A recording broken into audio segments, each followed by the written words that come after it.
Palestine ambassador Abdulla Abu ഷാവേഷുമായി കൂടിക്കാഴ്ച നടത്തിയതോടുകൂടി മുഖ്യമന്ത്രി പിണറായി വിജയൻ പറഞ്ഞു ഇനി പാലസ്തീൻ ഐക്യദാർഢ്യമാണ്.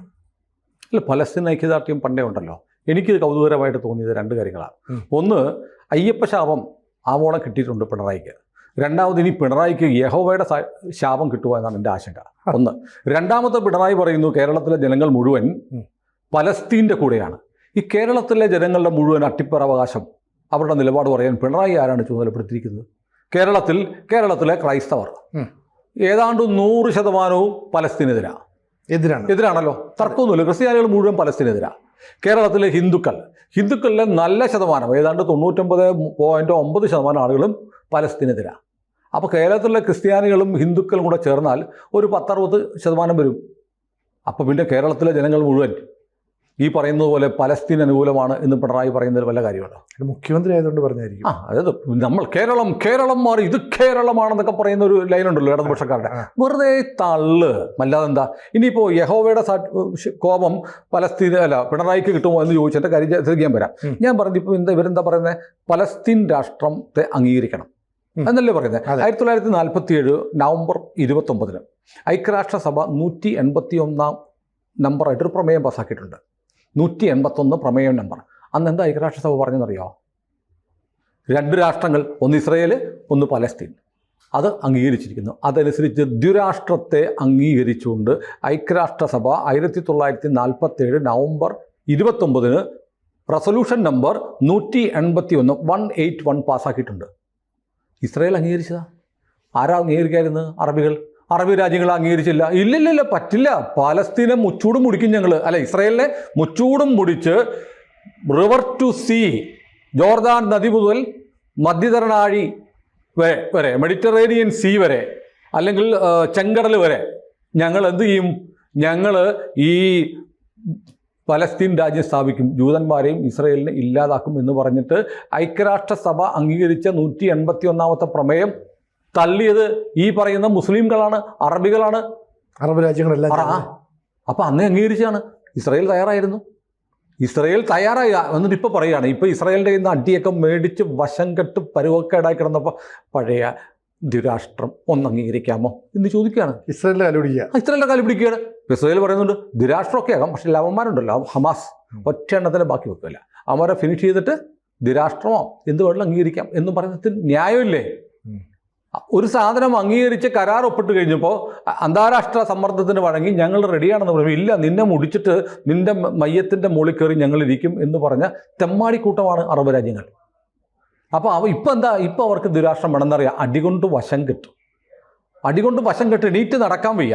ഉള്ള ഹമാസൊക്കെ ഓരോ ദിവസവും കുഴിക്കകത്തൊക്കെ പോയിക്കൊണ്ടിരിക്കുക, ചത്ത് മണ്ണടിഞ്ഞുകൊണ്ടിരിക്കുകയാണ്. അപ്പോൾ ഇനി ദുരാഷ്ട്രം വേണം. അപ്പോൾ ഇസ്രായേൽ അന്ന് അംഗീകരിച്ച ഇസ്രായേലിന് ഒരുപാട് പരിക്കുണ്ടായി, എത്ര നാശമുണ്ടായി. ഇസ്രായേൽ എന്നും യുദ്ധത്തിലാണ്. ഒരു രാജ്യം സത്യത്തിൽ നിരന്തരം യുദ്ധത്തിലും ക്ഷാമത്തിലും ഒക്കെ പെടുന്ന ഒരു രാജ്യവും പുരോഗമിക്കില്ല. പക്ഷേ ഇസ്രായേൽ ജനത അവരുടെ നിശ്ചയദാർഢ്യം കൊണ്ട്, കഠിനാധ്വാനം കൊണ്ട് ഇപ്പുറത്ത് യുദ്ധം ചെയ്യുമ്പോൾ അവർ അധ്വാനിക്കുകയും കൂടി ചെയ്താണ് ഈ രാജ്യം മുന്നോട്ട് വന്നത്. നമ്മൾ ഇസ്രായേലിൻ്റെ ചരിത്രം നോക്കണം. ഇസ്രായേൽ എന്ന് പറയുന്ന രാജ്യത്തെക്കുറിച്ച് ബൈബിളിലും ഖുറാനിലും തോറയിലും പറയുന്നുണ്ട്. പലസ്തീനെക്കുറിച്ച് ആരും ഒരിടത്തും പറയുന്നില്ല. നമ്മൾ പലതവണ ഇവരുടെ വിശുദ്ധ ഗ്രന്ഥങ്ങളിൽ പറയുന്നില്ല. ഇസ്രായേൽ BC 1200-നും 1300-നും ഇടയ്ക്ക് ഇസ്രായേലിൻ്റെ നിലനിൽപ്പിനെ കുറിച്ച് ബൈബിളിൽ പറയുന്നുണ്ട്. BC 1209 ഇസ്രായേൽ ജനമുണ്ടായിരുന്നു എന്ന് ചരിത്രരേഖകളുണ്ട്. ഇങ്ങനെ എല്ലാം വന്നിട്ട് 1917 ബാൽഫോർ ഉടമ്പടിയുടെ ഭാഗമായിട്ട് ബ്രിട്ടീഷുകാരാണ് ഇസ്രായേലുകാരെ ഈ ഭൂഭാഗത്തേക്ക് കൊണ്ടുവരാൻ തീരുമാനിച്ചത്. പക്ഷേ അതിനുശേഷം എന്ത് ചെയ്തു? 60 ലക്ഷത്തോളം ഇസ്രയേലികളെ, ജൂതന്മാരെ ഹിറ്റ്ലർ കൊന്നു ഹോളോകോസ്റ്റ് വഴി. അങ്ങനെ അവരെ ചെതറിച്ച് കളഞ്ഞു. അങ്ങനെ ചെതറിച്ച് കഴിഞ്ഞ ജനങ്ങൾ പിന്നീട് അവരുടെ പണം കൊടുത്താണ് ഈ രാജ്യം വാങ്ങി. പൈസ കൊടുത്ത് മേടിച്ച സ്ഥലമാണെന്നേ ഇവർ സ്വന്തം രാജ്യത്ത് നിന്ന് ആട്ടിപ്പായിച്ചിട്ട് ഇവർ ലോകത്തിൻ്റെ പല ഭാഗത്തും അഭയാർത്ഥികളായി പോയി താമസിച്ച ഇവർ അവരുടെ പണം കൊണ്ട് വാങ്ങിയെടുത്ത ഭൂമിയാണ്. എന്നിട്ട് ഈ അറബ് രാജ്യങ്ങൾ ഏറ്റവും മോശപ്പെട്ട സ്ഥലം കൊടുത്തു അവർക്ക്. അതവരവിടെ വാങ്ങി, പണം കൊടുത്ത് വാങ്ങി, അവരധ്വാനിച്ച് വിയർപ്പും ചോരയും ചിന്തി ഒരു രാജ്യം ഉണ്ടാക്കിയെടുത്തപ്പോൾ ആ രാജ്യത്തെ തകർത്ത് കളയും. ഇപ്പോൾ സൈപ്രസ് ഇല്ലേ, സൈപ്രസ് എന്ന് പറഞ്ഞ രാജ്യം, സൈപ്രസിൻ്റെ തെക്കൻ പ്രദേശങ്ങളിൽ ഇസ്രായേലികൾ വലിയ തോതിൽ ഭൂമി വാങ്ങിക്കുന്നു എന്നിപ്പോൾ ഒരു വാർത്ത വരുന്നുണ്ട്. ഇസ്രയേൽ രാജ്യം സ്പ്രെഡാകുകയാണ്. വലുതാക്കുന്നതിൻ്റെ ഭാഗമായിട്ടോ അല്ലെങ്കിൽ പുതിയൊരു കോളനി ഉണ്ടാക്കാനോ വേണ്ടി അവർ പുതിയ ഭൂപ്രദേശങ്ങളിലേക്ക് അവർ പണം കൊടുത്ത് വാങ്ങുന്നു. എങ്ങനെ ഇസ്രയേൽ രാജ്യം വാങ്ങി? അതുപോലെ സൈപ്രസുമായിട്ടുള്ളൊരു പ്രശ്നം അറിയാമല്ലോ. സൈപ്രസിൽ കയറിയിട്ട് തുർക്കിയുടെ സൈപ്രസിൻ്റെ കുറേ ഭാഗം പിടിച്ചുകൊണ്ട് പോയി. നമ്മുടെ പ്രധാനമന്ത്രി നരേന്ദ്രമോദി സൈപ്രസ് സന്ദർശിച്ചപ്പോൾ അവിടെ പോയി ആ ഒരു മതിലിൻ്റെ മുകളിൽ കയറി നിന്നിട്ട് തുർക്കിയുടെ അധീനതയിലുള്ള സൈപ്രസ് നോക്കി നിൽക്കുന്നൊരു ചിത്രം വന്നിരുന്നു. തുർക്കിക്കുള്ളൊരു മുന്നറിയിപ്പായിരുന്നു, നമ്മൾ സൈപ്രസിൻ്റെ കൂടെയാണ് എന്ന് പറയുന്ന പോലെ. അങ്ങനെ ഇതാണ് ലോക ചരിത്രത്തിൽ ഇസ്രയേലിൻ്റെ നിലപാട്. ഇസ്രയേൽ ദുരാഷ്ട്രവാദം എന്നേ അംഗീകരിക്കാതിരുന്ന ആരാണ്? ഇവരാണ്. എന്നിട്ടിപ്പോൾ നിലവിളിക്കുക. പിണറായി വിജയൻ പോയിട്ട് ഇപ്പോൾ ഇസ്രയേലിൻ്റെ നെതന്യാഹുവിനെ വിളിച്ചിട്ട് അന്ത്യശാസനം കൊടുക്കുമായിരിക്കും പിണറായി. നെതന്യാഹു മര്യാദയ്ക്ക് കേട്ടോണം, ഹമാസിനെ ഒന്നും ചെയ്യരുത്, പലസ്തീൻ വിട്ടുകൊടുക്കണമെന്ന് പറയാൻ പിണറായിക്ക് പറ്റൂ. കാരണം എന്തിനും പിണറായി ഈ പറയുന്ന പോലെ പ്രമേയം പാസ്സാക്കും. ഇപ്പം സ്പെഷ്യൽ ഇൻറ്റൻസീവ് റിവ്യൂ വോട്ടർ പട്ടിക പുതുക്കലിനെതിരെ പ്രമേയം പാസ്സാക്കിയിട്ടുണ്ട്. CAA-ക്കെതിരെ പ്രമേയം പാസ്സാക്കിയിട്ടുണ്ട്. എന്നാൽ പിന്നെ പലസ്തീൻ വേണം എന്ന് പറഞ്ഞിട്ടൊരു പ്രമേയം പാസ്സാക്കിക്കൂടെ? എനിക്കറിഞ്ഞുകൂടാ. ഇപ്പോൾ ഏതായാലും ഞാൻ പിന്നെ എന്തുകൊണ്ടാണ് അയ്യപ്പ കോപത്തിൻ്റെ കാര്യം അറിയാമല്ലോ. അയ്യപ്പ ശാപം അല്ലെങ്കിൽ അയ്യപ്പ കോപം കൊണ്ട് കേരളത്തിനും പിണറായി വിജയനും എന്തെല്ലാം സംഭവിച്ചു എന്ന് ഒരുപാട് കഥകൾ കേരളത്തിൽ പ്രചരിക്കുന്നുണ്ട്. അതുകൊണ്ടാണ് പിണറായി കറുത്ത വാഹനത്തിൽ സഞ്ചരിക്കുന്നത് എന്ന് പോലും. ആ പാപ പരിഹാരാർത്ഥമാണ് വീട്ടിൽ പശുക്കളെ വളർത്തുന്നതെന്നും കറുത്ത വാഹനത്തിൽ സഞ്ചരിക്കുന്നതെന്നും ഇപ്പോൾ അയ്യപ്പ ആഗോള സംഗമം നടത്തിയത് പോലും ഈ പാപ പരിഹാരാർത്ഥം ഏതോ ജ്യോത്സ്യൻ കുറിച്ചു കൊടുത്ത നീട്ടനുസരിച്ചാണ് എന്നൊക്കെ കഥകളുണ്ട്. അതവിടെ നിൽക്കട്ടെ. പക്ഷേ വേറെ കാര്യമുണ്ട്. നമ്മൾ ഈ ലോക ചരിത്രം എടുത്താൽ അയ്യപ്പനെ പോലെ തന്നെ ജൂത ജനതയെ സംരക്ഷിക്കുന്ന ആളുകളാണ് യഹോവ എന്നാണ് അവർ വിശ്വസിക്കുന്നത്.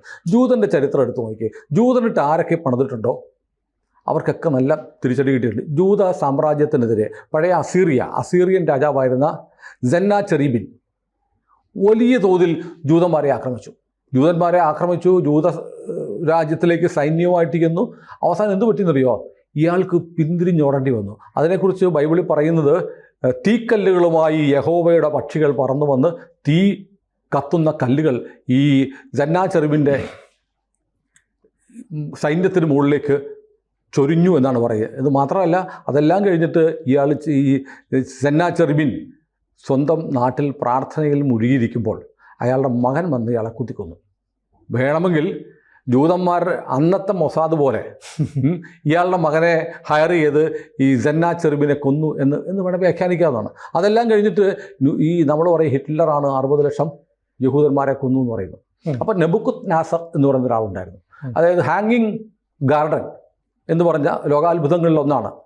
ഹാങ്ങിങ് ഗാർഡൻ നിർമ്മിച്ച ലോകാത്ഭുതങ്ങളിലൊന്നോ അതോ ലോകാത്ഭുതങ്ങളുടെ പട്ടികയിൽ വരാവുന്നൊരു സാധനം, തൂങ്ങിക്കിടക്കുന്ന പൂന്തോട്ടം ചരിത്രത്തിലുള്ളതാണ്. ഈ നെബൂഖദ്നേസർ എന്നും പറയും.